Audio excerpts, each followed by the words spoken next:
What is going on, everybody? Welcome to the Optimal, presented by FTN Network and presented by FTN Daily. We're here on a Tuesday. Yesterday was an interesting one in terms of some Monday Night Football and some basketball stuff. Basketball didn't go too great for me. It actually went better than it probably should have. I had a lot of Anthony Davis who got ejected, and overall just didn't really have that great of a game. So feeling pretty lucky that I even salvaged any bit of yesterday at all. Monday Night Football was fine. Wasn't the ideal performance if you were looking to play a lot of the Rams players like myself. Cooper Kupp obviously had a massive game, per usual, up to Cooper Kupp-like standards. But, yeah, it was kind of a weird game. I wasn't really expecting a 49ers blowout, that is for sure. But on today's show, we have a 3-game NBA slate that we're going to talk about, and we're going to break down some strategy on how to play 3-game slates. We've had a few of them this year.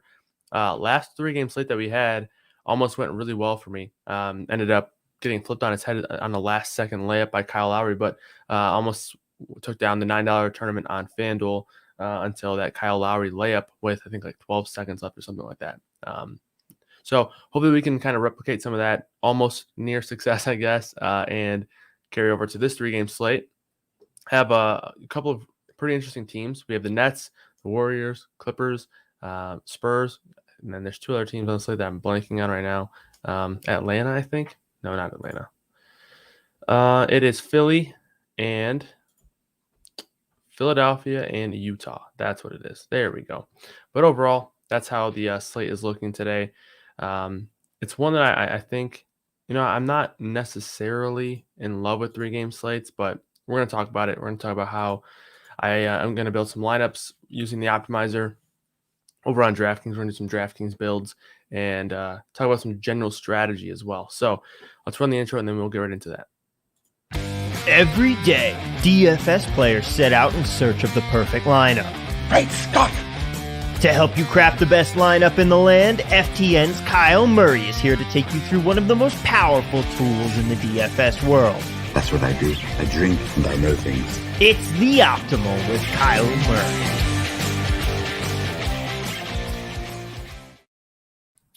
Shout out to our guy Tom for the work on the intro.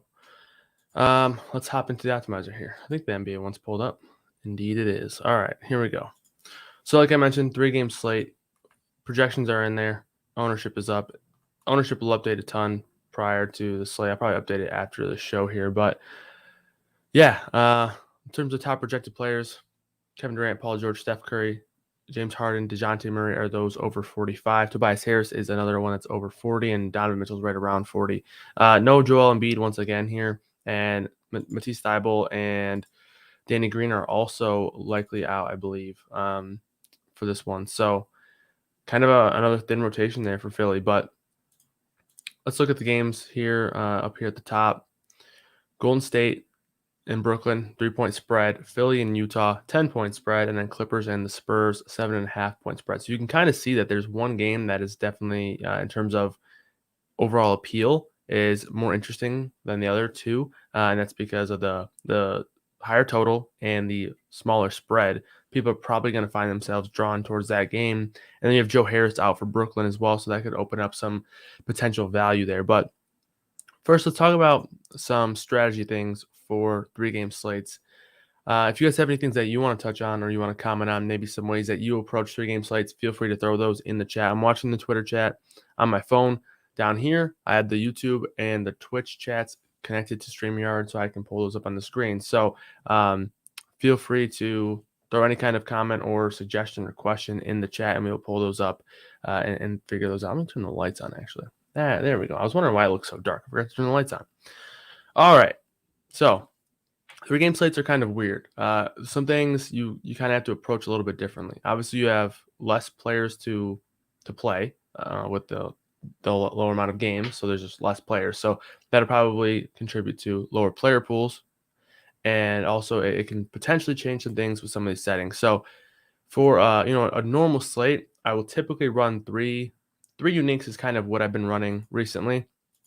But for a 3-game slate, I think 2 uniques is probably a move that I think can be done here, just because of the fact that there's just going to be less players. So you don't want to be forcing the optimizer to do overly weird things to get certain unique players in. So I think it's just going to be 2 for me on this one.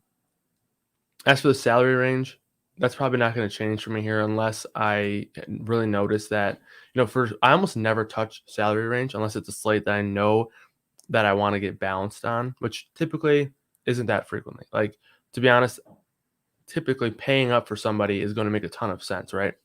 So it's probably not normally a spot that I'm changing the salary range here, but yeah, a lot more ties. That's true. Trust me, I know. On that last year, that I think it was Thursday, that 3-game slate, I got caught by a 7-man train that all tied. They're all the same lineup, and that was not fun. But for salary range, the basic dictator here is to say whether or not you want to either allow the optimizer to use certain cheap players or use more expensive players. I typically won't say don't spend any more than this amount because I don't want to like just instantly block out some of the best players on the slate.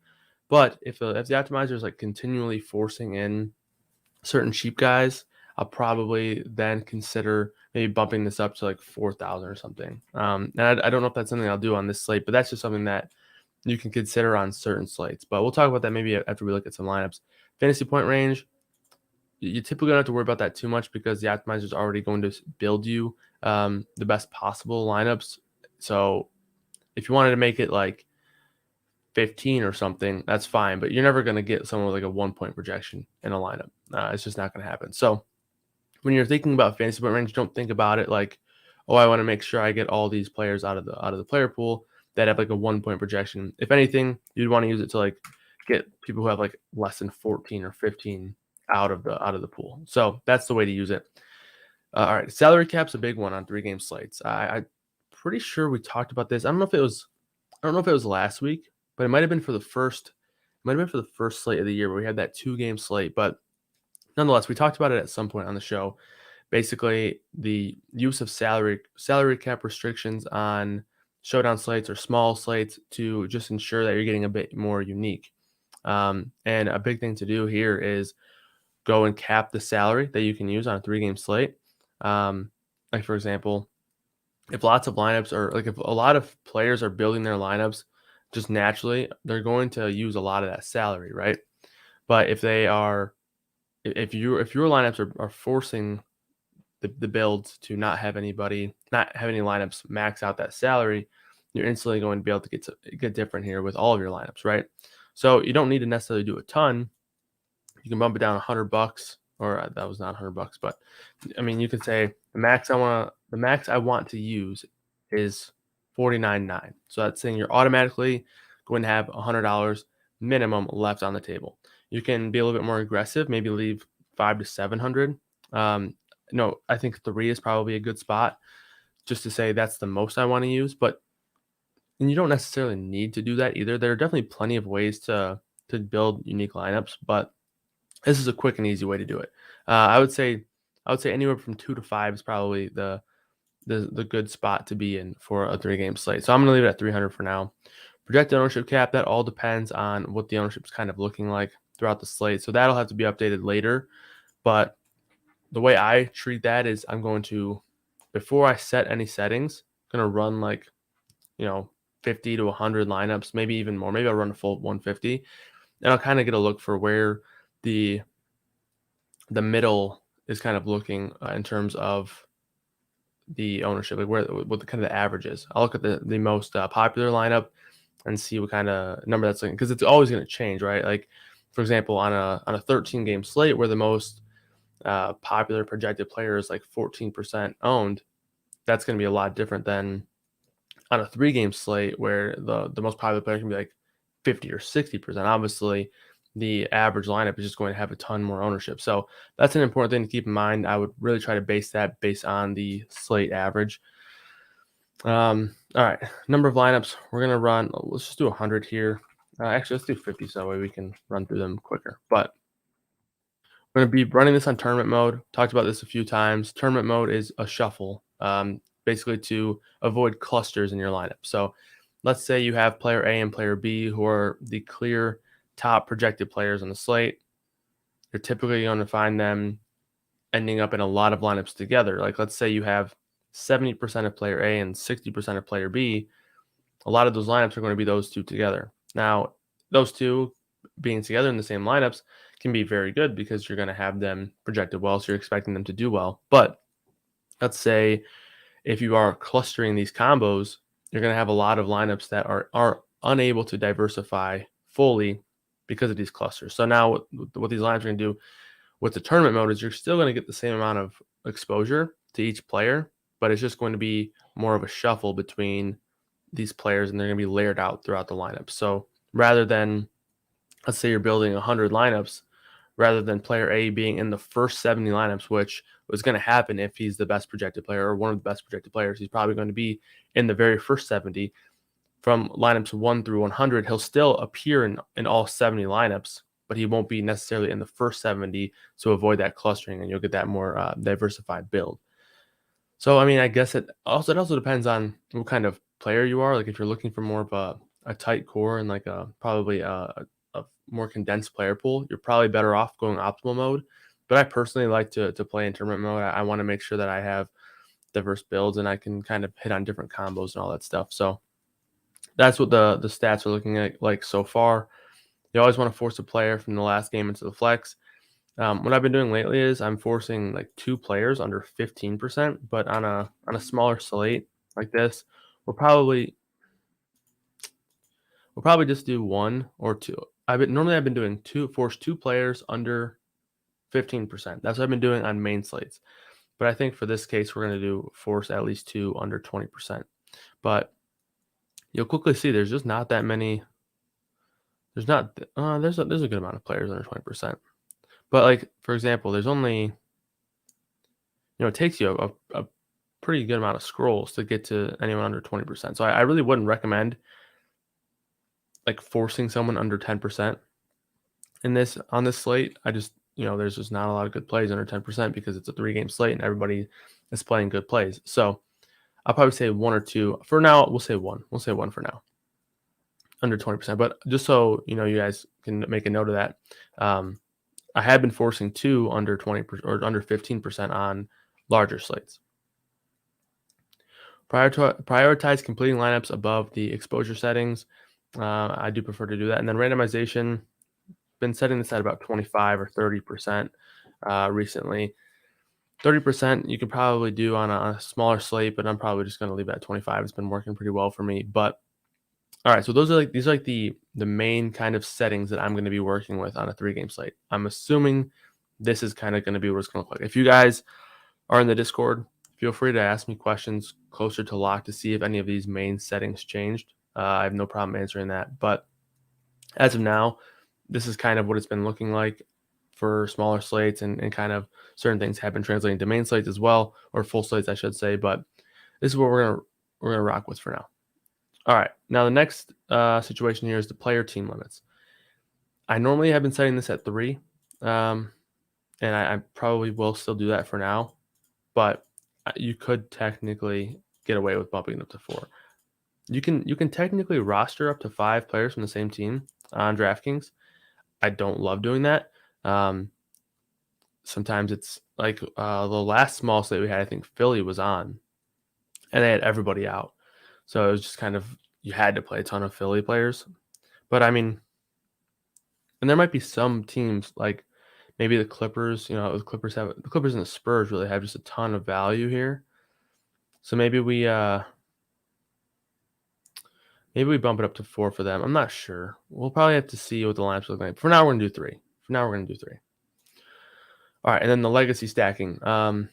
Now this, I typically try to comb through this stuff throughout the day. Like when I'm looking at a team, like what I'll typically do is when I'm doing the minutes projections, I'll look through the minutes and I'll see maybe guys who I think could potentially, kind of work against each other in terms of builds. And that's where I'll look to do these kinds of stacking rules here.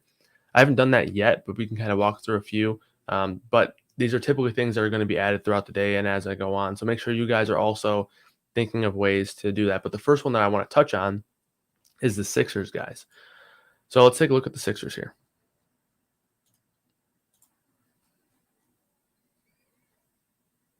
All right. So we have Tobias Harris, Andre Drummond, and Tyrese Maxey. Those are the three expensive guys. And so you're probably wondering why you only see 7 guys here. Remember, we bumped up the minimum fantasy point to 14. So if they're under 14, they're removed from the pool entirely. So that's why you only see 7 Sixers guys here. So now with Tobias and Drummond, I'm not concerned about them. If they're going to be in a lineup, I don't mind if they're in a lineup together, etc. I don't think that they really hurt each other a ton. That's totally fine. Maxey, I also think is totally fine. The only issue I have with him is his price, but that's not necessarily a correlation type problem. Now, these next 4 guys, I probably don't want a ton of these guys in the same lineup together, especially Curry, Korkmaz, and Niang. I mean, they kind of do the exact same things, right? If one of them has a big game, it's because they're nailing a ton of threes, and that's probably really going to hurt the other. Or the other 2, really. So this is where I would want to think of a rule in order to ensure that I'm not getting any more than 1 or 2. So first of all, we have a rule that says we can only have up to 3 Philly guys anyway. So if we have 2 of these guys, then that means we're only getting 1 of Tobias and 1 of Drummond, or 1 of Maxey as well. So I think right now what I'm going to lean towards doing is saying I only want 1 of Curry, Korkmaz, Niang, or Milton. Milton, I think, can produce points in other ways outside of just shooting threes. But the thing I'm worried about is the minutes. I think that he could potentially kind of run into some minutes issues where if one of those guys are getting a ton of minutes, he might lose out on them. So that is kind of where I'm debating back and forth. But I am going to include him just for now. So let's do that here. So we'll say shooting guard. We'll start with Korkmaz. He looks like the best play.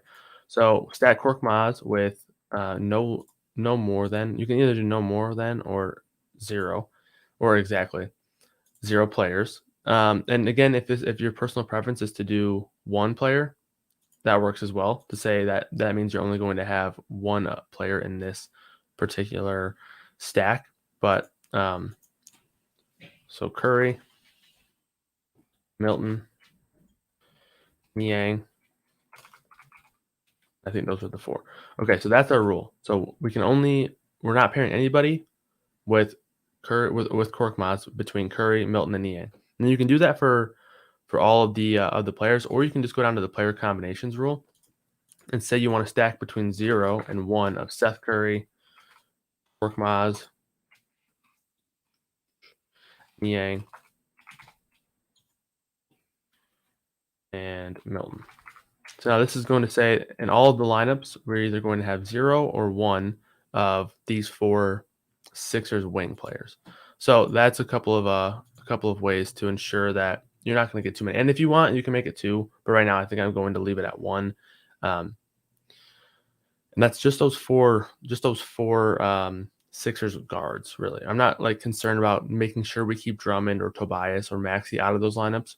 I'm just want to make sure that we don't have too many of these kind of just shooters for the Sixers. So that's the way we're approaching this right now. And you can do this either way. This one's probably a little bit quicker because of the fact that you can just do 1 rule. But this one you can be a little bit more exact. So you can say, if you're fine playing Korkmaz with one player, that's fine. But if, let's say, you play Seth Curry, you want him with 0. You can be a little bit more specific with that. So that's why I wanted to show the 2 different rules. The one, if you know that you want the same rule to kind of just be universal for that group, then you can do that in the stacking. The player combination rules. But if the other one, or in the first one here, stack Korkmaz with exactly 0 Seth Curry, Milton, or Niang, you can do several rules that will kind of be different throughout the builds because you're changing each player. So for example, you can say stack Seth Curry with no more than 1 player between Niang, Milton, and Korkmaz. So if you're okay, obviously this is just theoretical because I probably wouldn't do this, but this is just a theoretical thing. If you're okay with stacking Curry with one of those guys, but with Korkmaz you're not, you can reflect that with these kinds of rules here. But if you want the same rule, which is kind of how I'm feeling right now, if you want the same rule, you can just use this kind of stack.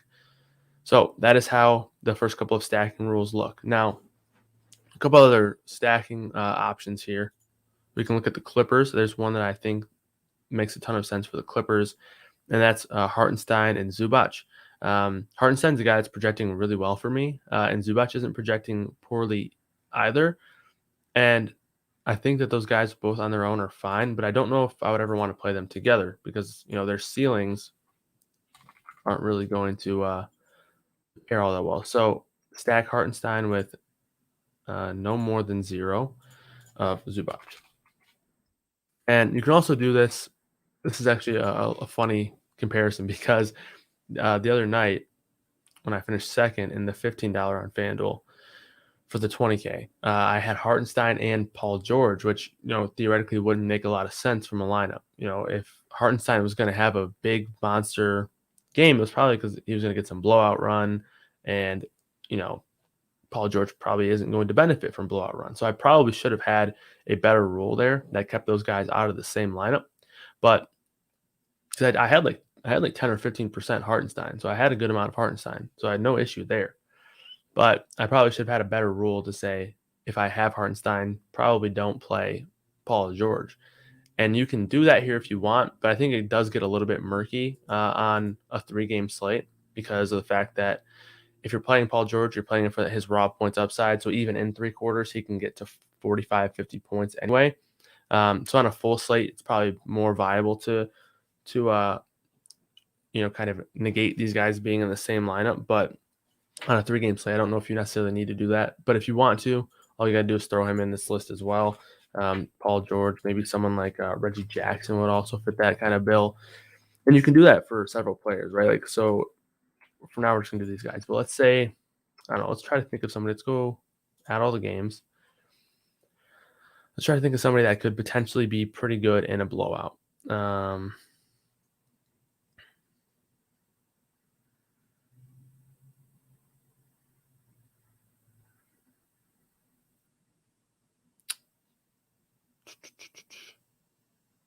Like Gary Payton, for example. Like if the Warriors somehow either get blown out or do the blowing out, Gary Payton is someone that I probably don't want in a lineup with anybody that from the Warriors that I think are going to have to rely on a ceiling game in a close game. So Steph Curry is one of those guys. Wiggins is one of those guys. Poole isn't one. Poole play in the blowout at times. Draymond Green is one of them. So those are the kinds of rules that you'd want to set. I call them blowout rules. And sometimes on larger slates, it's tough to do that for every player. So you really kind of have to be diligent and think about players that you would want to play in particular spots that have upside in a blowout. But I think Gary Payton's the main one that I see right now.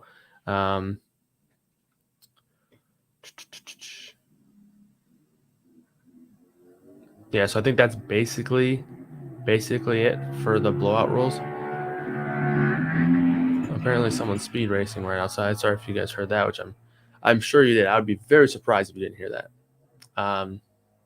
We're working on soundproofing this room because I'm right by a window right there, and there's a road right there, which didn't know about that, but there's a road, and typically it's not a problem.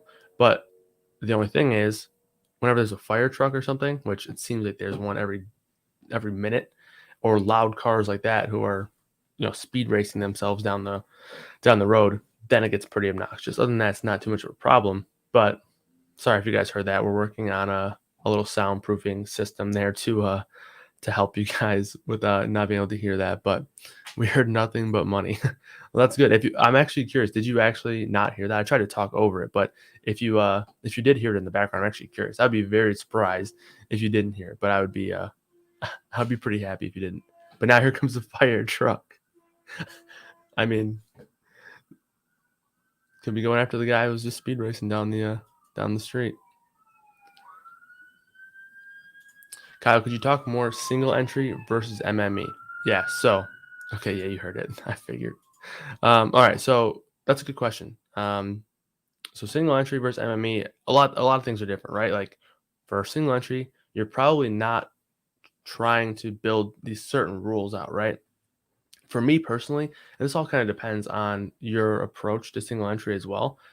For me personally, I am going to try to build more of like an optimal type lineup, right? You're dealing with less lineups to go against, right? So and less players, and by players I mean DFS players, being able to have, plenty of options to have different combinations, right? So I'm looking to build in more of an optimal way. So that's probably where I would find myself more so running my optimal lineup. So I would go up here. Unfortunately, I would have to get rid of these rules, which I'm not going to do right now. But I would run this without any changes to the settings.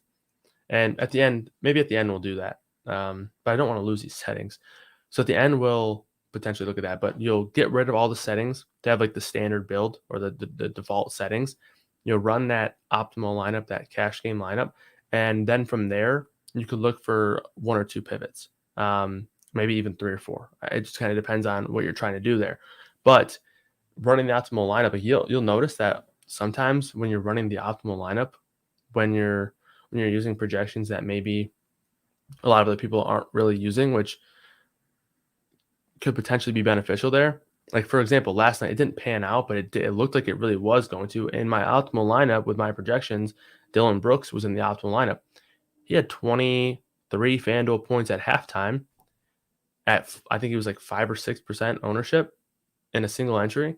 No, I was actually in the monster. In the monster on FanDuel, he was like 5 or 6. I want to say he was like 5 or 6%. I don't really remember the exact ownership, but I had him projected for like 8 or 9% projected ownership. So Dylan Brooks was just smashing. They won by 40 points, so he didn't play any of the second half really. He played a little bit in the third and didn't do much. He finished with like 26. But sometimes you'll see that the optimal plays, sometimes they're just not even that popular because these projections are kind of different than what other people are using. So that's one thing that I've noticed with NBA that I really like. So sometimes I'll just roll with the optimal lineup. And at one point in the day, I think it was before, I forget. I don't think it was the Heat news, but at one point, OG Anunoby was in the optimal lineup, which is pretty interesting. So like guys like sometimes like that, the optimal lineup will actually do that for you, where you're getting a few guys that are contrarian. You can also set all of the settings to default, and then do the force ownership rule, to where okay, we're going to build an optimal lineup, but we're going to force 1 or 2 players under a certain percent projected ownership. So you're still building for a more optimal type lineup, but then on the other hand, you're trying to force in a couple of guys that are a bit more contrarian. So that's how I approach single entry. I use the optimizer every single day to even get started on my single entry build. That's the first place I go when I'm trying to build a lineup. One singular lineup. I eat 3 or 4 chalky players in single entry and different at spend ups on smaller slates. It's harder though because you have to get studs or high owned value right. Yeah, I mean, it's always going to be easier to get different with the studs just because of the fact that most of the time, like other than last night was kind of unique where Jokic was just projecting so much better than other plays at the top. But like, for example, let's look at this slate. When you're looking at the top projected plays, you have Durant, George, Curry, Harden, even DeJounte Murray, all within 5 or 6 points of each other. So you can very easily get different there and still know that you had that upside. If there's a slate like, I don't know, like when Andre Drummond was chalk the first couple times when Joel Embiid was ruled out, it's probably going to be very difficult to find somebody with that kind of projection, that kind of upside at that price. So pivoting is much harder, much more difficult. So I think that's a really good way to go about that. But let's run some lineups here, or let's see if there's any more rules that we want to think of. If you guys think of any rules that you want to see touched on or talked about, or if there's any rules that you personally use, feel free to throw those in there. I think there are definitely rules that we can continue to touch on more, but that is how I'm going to approach the 3-game slate as of now, and I'll probably add more rules as I go on. 2022 All-Star Reserve DeJounte Murray. That is coming from someone who doesn't really like the Spurs. Kawhi not a big fan of the Spurs, so he's totally unbiased. So that's just a smart basketball mind there with no bias at all, saying DeJounte Murray is going to be an All-Star, which I think it's a good chance to do. Why did I only have Dedmon for 20 minutes last night? He played 29, or did I not see an update? I actually don't remember what I ended up having him at. Let me check.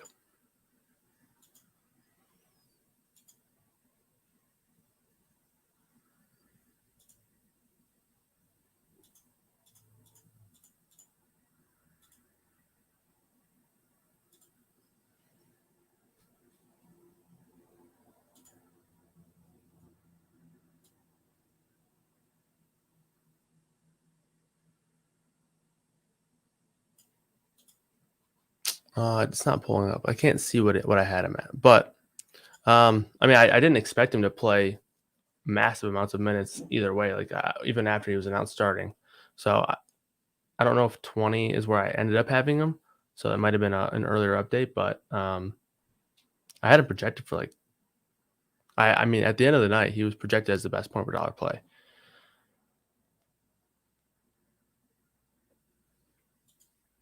Uh-oh, Josh, you better be careful. Weisenberg's gonna not take kindly to that. But all right, let's run some lineups here. Let's see if we can see some of these builds right now. So this is kind of what the rules are looking like here. Capping out these players at 3. We'll see. You know, maybe some of these Spurs and some of these Clippers are getting more viable than I'm giving them credit for. Maybe 4 is where you have to put them on a 3-game slate, but typically 2 and 3 is kind of where I'm going to cap a lot of teams on a regular slate. So we'll leave it at 3 for now. These are what some of the individual or player rules are looking like for me as of now as well. Looks like we did the Hartenstein rule twice. We'll get rid of that one. But and like I mentioned, there's going to be plenty of rules that you could use on main slates that you can't necessarily do, or they're not as viable on a 3-game slate. Like for example, Harden and Durant. This is actually a cool thing that I want to touch on because this is very important for future slates. But Harden and Durant, you know, a lot of times they have massive ceilings, but I haven't necessarily seen them a ton together. And let's say if we're playing one in hopes that they have that massive 65, 70 point game, you probably don't want the other one in that lineup because their ceilings can at times be a little bit foggy because of what they're both doing. So one thing that you can do here is say, all right, so right now we're building 50 lineups. So we're building 50 lineups right now. So stack between 0 and 1 of Harden and Durant. And now you can either do this in all lineups. Like if you want to take a super strong stand on saying, I don't want those guys in the same lineups ever, you can say all lineups. But if you're trying to, say in, I don't know, the majority of lineups, let's say in 35 lineups, you don't want both of these guys together. You want to make sure you can only have one of them. You can set this kind of rule as well, which is very cool that you have this kind of flexibility between setting it to a certain amount of lineups or all lineups, because now you can say, okay, yeah, I probably don't want Durant or Harden in the same lineup a whole lot. But you can also say in those other 15 lineups, I'm okay if they end up in the same lineup. And you can even go a step further and say in the other 15 lineups, you want to stack between 1 and 2 of these guys. I'm not going to do that for this video because I don't know if I love that idea, but that is something that you could do if you wanted to kind of influence the optimizer to get more of both of those guys or one of those guys. But that's just another couple of ideas in terms of potential pairings there or potential stacking and correlation rules. But here's what we're looking at in terms of exposures right now.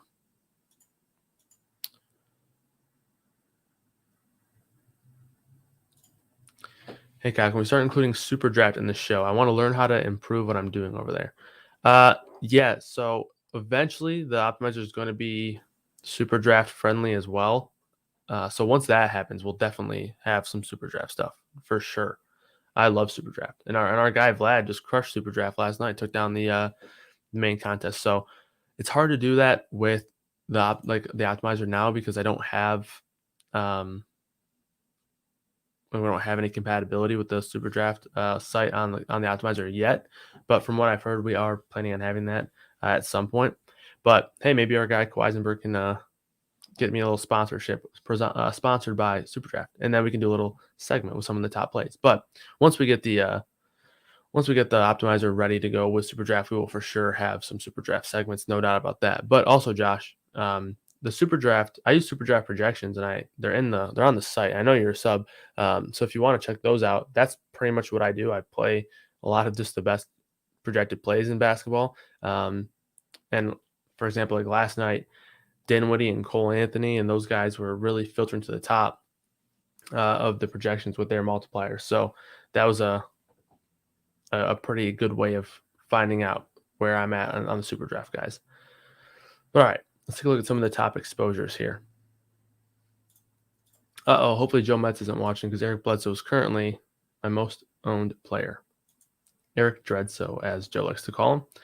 Kevin Durant, Reggie Jackson, Tobias Harris, Draymond Green, Drew Eubanks, Keldon Johnson, Derek White, Isaiah Hartenstein.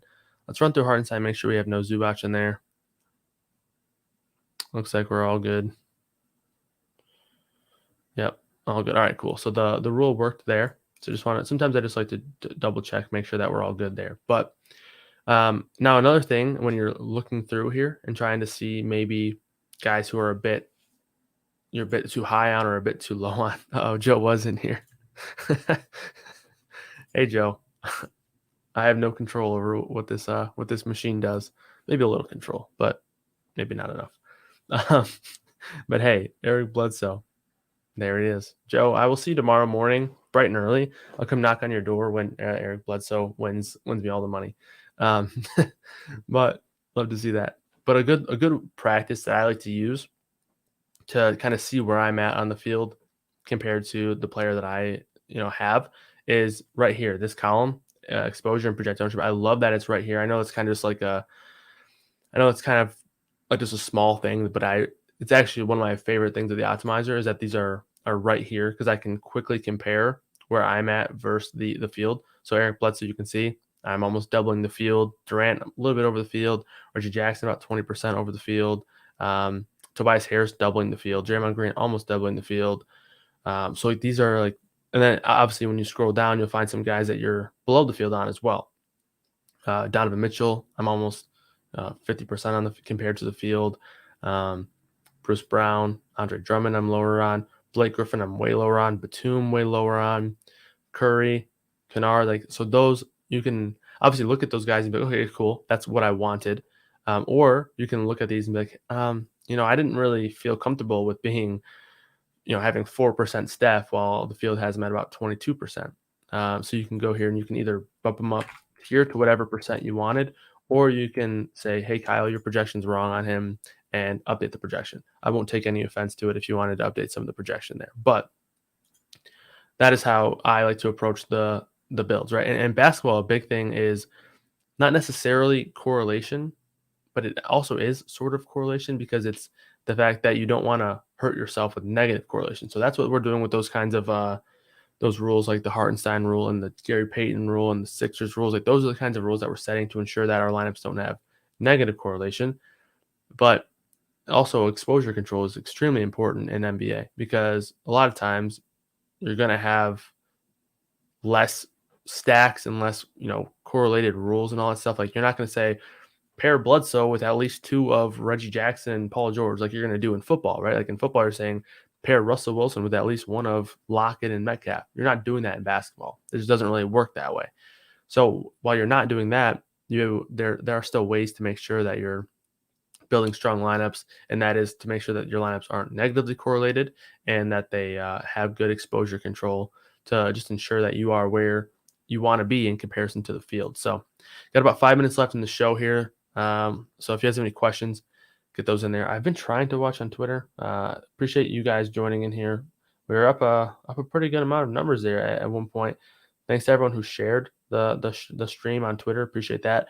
If you're watching this on YouTube, please throw a like on the video and subscribe to the channel. We're working on getting some more free content pushed over to that site. So we're really trying to grow that subscriber base over there. But and also I apologize. The past couple of days, apparently, I don't know how to work technology and I haven't been getting the show up on YouTube.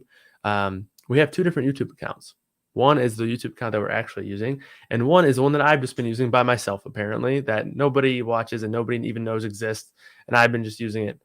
So if you can find that somewhere on the internet, shout out to you. You probably found the past couple of days, but they have also been live on Twitter. Like if you wanted to go and rewatch the Optimal, you can do it on Twitter, but I know a lot of you guys like to watch on YouTube, and that's kind of where a lot of the comments come in. So I do apologize for forgetting how to work technology for a few days there, but shout out to our guy, Colin, who helped me get that underway. He was probably like, man, this guy doesn't know what he's doing. But I do appreciate him for helping me out and get that squared away. Can you deep dive into Toby tonight? No ceiling game yet, but the usage is available. Yeah, so I think Tobias Harris is fine. Over the course of this season, he's been at about 31% usage rate. Obviously not a ton of sample size, but that's with Embiid off the floor. Been at around 100 minutes, I believe is what it was at. So usage is really good, and he's going to be their primary scorer. The only issue is there's just a lot of really good plays to pay up for, and he doesn't come necessarily cheap on DraftKings.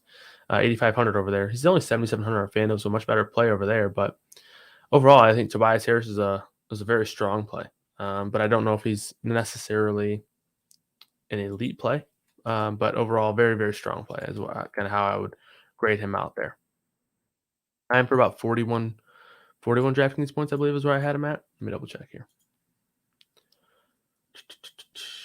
Yeah, 41.6. So, yeah, I'm fairly high on him.